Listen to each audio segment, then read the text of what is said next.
இப்போ வளர்ந்ததுக்கப்புறம் தான் இந்த இந்த ஷேப்பு, தலை வந்து ஒயிட் கலரு, அந்த தாடிலாம் பார்த்தீங்கன்னா ரெட்டு,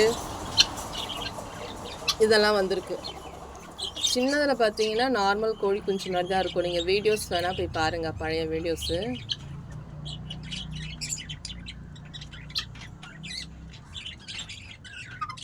இதுங்க திடீர்னு ஒரு சவுண்டு கொடுத்துட்டே இருக்கும். அது ரொம்ப தொந்தரவாக இருக்கும் அந்த சவுண்டு. ஒரு மாதிரி கக்கன்னு சவுண்டு. அது எதனால் தெரில. இத்தனைக்கும் தீனி தண்ணி எல்லாம் இருக்கும், அதோட சவுண்டு நினைக்கிறேன். காக்கா மேலே போகுது, அதுக்கே பாருங்கள் அவர் எப்படி ஓடுறாரு. ஏன்னா இன்றைக்கி தான் இவங்களை திறந்து விட்டதுனால ரொம்ப குஷியில் என்ன பண்ணுறது தெரியாமல் அது ஓடிட்டு.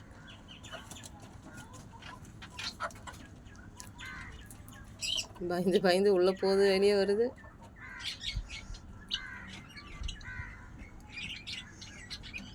நம்ம நெக்ஸ்ட்டு வந்து வான்கோழி வளர்க்கணுன்னு ஆசை.